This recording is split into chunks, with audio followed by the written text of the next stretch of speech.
Monsoon सत्र। संसद का प्रस्तावित मॉनसून सत्र सेकंड लास्ट डे यानी कि आज गृहमंत्री अमित शाह ने कुछ ऐसे बिल पेश किए जो विवादों में घिर गए। विपक्ष ने जमकर हंगामा किया।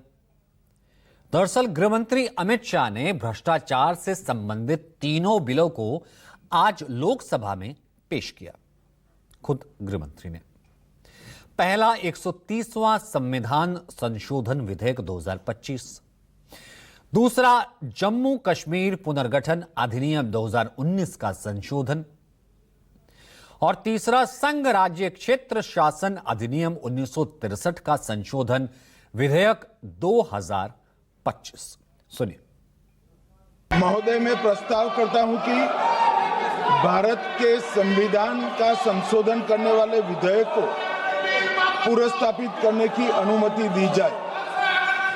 महोदय, मैं प्रस्ताव करता हूं कि जम्मू कश्मीर पुनर्गठन अधिनियम 2019 का संशोधन करने वाले विधेयक को पुनर्स्थापित करने की अनुमति दी जाए। महोदय, मैं प्रस्ताव करता हूं कि संघ राज्य क्षेत्र शासन अधिनियम 1963 का संशोधन करने वाले विधेयक को पुनर्स्थापित करने की मंजूरी दी जाए। तो अमित शाह की ओर से पेश किए गए इन बिलों का इस बिल का विपक्ष ने पुरजोर तरीके से विरोध किया। इंडिया गठबंधन के तमाम दलों ने पूरी एकजुटता दिखाते हुए, पूरी ताकत दिखाते हुए सदन से लेकर बाहर तक तीनों नए विधेयक का विरोध किया। विपक्ष की माने तो यह नया विधेयक संविधान के मूल ढांचे के खिलाफ है। नौबत यहां तक आ गई कि इस दौरान विपक्षी सांसदों ने सदन में संविधान संशोधन बिल की प्रतियां फाड़कर गृहमंत्री अमित शाह की तरफ फेंक दी, जो कैमरे में भी कैद हो गई। कांग्रेस और समाजवादी पार्टी और AIMIM के चीफ असदुद्दीन ओवैसी तक ने लोकसभा में विधेयक के खिलाफ बोला। Parliament democracy's chief ministers and ministers can only be removed through true means. First, executive prime minister can recommend their removal if the second council of ministers lose confidence of the legislature. Now this bill would empower the unelected executive and bureaucracy to play the role of legislature. Bharat का संविधान का जो मूलभूत ढांचा है वो ये कहता है कि कानून का राज होना चाहिए। There should be rule of law, और उस रूल ऑफ लॉ, कानून के राज की बुनियाद है कि आप बेगुनाह हैं जब तक आपका गुनाह साबित नहीं किया जाता। मैं इन तीनों विधेयकों का पुरजोर विरोध करता हूं और गृह मंत्री से मैं ये आग्रह करना चाहता हूं कि ये तीनों विधेयकों को वापस लिया जाए। अपनी पार्टी, अपने नेता आदरणीय अखिलेश जी की ओर से पुरजोर विरोध करता हूं और विरोध इसलिए करता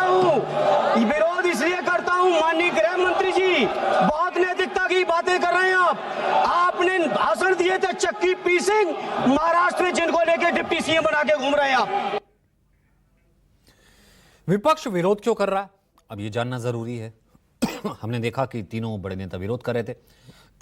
दरअसल इसके पीछे वजह है इसके दायरे में आने वाले माननीय, जी हां, ऐसे आपको समझाते हैं कि अगर यह विधेयक कानून की शक्ल ले लेता है तो इसके दायरे में प्रधानमंत्री, केंद्रीय मंत्री और तमाम राज्यों और केंद्र शासित प्रदेशों के सीएम और मंत्री इसकी जद में आ जाएंगे, इसके लहजे में आ जाएंगे। लिहाजा संशोधन विधेयक को लेकर लोकसभा में नेता प्रतिपक्ष राहुल गांधी ने सरकार पर गंभीर आरोप लगाया। राहुल ने कहा कि हम मध्यकालीन युग में वापस जा रहे हैं, जब राजा अपनी इच्छा अनुसार किसी को भी पद से हटा देता था। राहुल का reaction. We are going back to medieval times when the king could just remove anybody at will. There's no concept of what an elected person is. He doesn't like your face, so he tells ED, put a case, and then democratically elected person is wiped out within 30 days. This is new. हालांकि केंद्र सरकार का मानना है कि ये तीनों bill लोकतंत्र और सुशासन की साख मजबूत करेंगे, क्योंकि अब तक संविधान के तहत केवल दोषी ठहराए गए जनप्रतिनिधियों को ही पद से हटाया जा सकता है। मौजूदा कानूनों में संवैधानिक पद पर बैठे नेताओं को हटाने को लेकर स्पष्ट व्यवस्था है ही नहीं कि उनको कैसे हटाया जाए अगर वो संवैधानिक पद पर हैं और दोषी भी पाए जाते हैं, यानी कि सजा भी भुगत रहे हैं। सरकार के मुताबिक 130वां संविधान संशोधन विधेयक 2025 लाने की जरूरत इसलिए पड़ी क्योंकि संविधान में किसी ऐसे मंत्री को हटाने का कोई प्रावधान नहीं है जिसे गंभीर आपराधिक आरोपों के कारण गिरफ्तार कर लिया हो, वो फिर भी बना हुआ है पद पर, हिरासत में ले लिया हो, वो फिर भी पद पर है।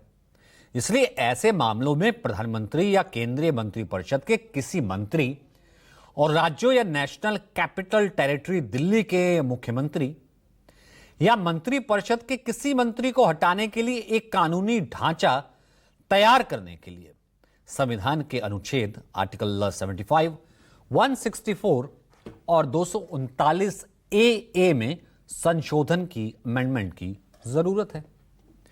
जम्मू कश्मीर पुनर्गठन संशोधन बिल 2025 लाने की पीछे वजह यह बताई जा रही है कि जम्मू और कश्मीर पुनर्गठन अधिनियम 2019 का 34 अंक के तहत गंभीर आपराधिक आरोपों में गिरफ्तार और हिरासत में लिए गए मुख्यमंत्री हो, मंत्री हो, हटाने का कोई प्रावधान नहीं है। जम्मू और कश्मीर पुनर्गठन अधिनियम 2019 की धारा 54 में संशोधन के बाद गंभीर आपराधिक केस में गिरफ्तार और हिरासत में लिए गए मंत्री, मुख्यमंत्री को 30 दिन में हटाने का प्रावधान होगा। इसके लिए गवर्नमेंट ऑफ यूनियन टेरिटरी संशोधन बिल यूटीआई 2025 लाने को लेकर कहा गया है कि अभी केंद्र शासित प्रदेशों में government of union territories act 1963 का 20 आर्टिकल के तहत गंभीर आपराधिक आरोपों के कारण अगर कोई मंत्री है, गिरफ्तार किया जाता है, मुख्यमंत्री को हटाने का कोई प्रावधान नहीं है। ऐसे मामलों में मुख्यमंत्री या मंत्री को हटाने के लिए एक कानूनी ढांचा तैयार करने के लिए government of union territories act 1963 की धारा 45 में अमेंडमेंट संशोधन की आवश्यकता है। तो इस कारण से आज ये 3 बिल लाए गए। अब ऐसे में सवाल ये उठता है कि आखिर इन तीनों विधेयकों के पास होने और फिर नया कानून बनने के बाद क्या होगा, ये भी आपको समझाते हैं। दरअसल आरोपी प्रधानमंत्री हो, मंत्री हो, मुख्यमंत्री हो, पद छोड़ना पड़ेगा। 30 दिन तक जेल में अगर वो रहता, 31वें दिन स्वतः अपने आप ही कुर्सी चली जाएगी। 5 साल से ज्यादा सजा वाले केस में नियम लागू होगा। अदालत से आरोप मुक्त अगर हुआ तो ही वो दोबारा शपथ ले सकता है, दोबारा संवैधानिक पद पर आ सकता है। कांग्रेस ने इन विधेयकों पर विरोध जताते हुए इसे नेताओं के साथ ब्लैकमेलिंग से जोड़ा। कांग्रेस महासचिव केसी वेणुगोपाल की माने तो मोदी सरकार तो यह बिल नीतीश कुमार और चंद्रबाबू नायडू जैसे सहयोगी नेताओं के लिए लेकर आ रही है। This bill is to target the opposition ruling government. This bill is to threaten the people like Nitish Kumar and Chandrababu Naidu. This bill is to blackmail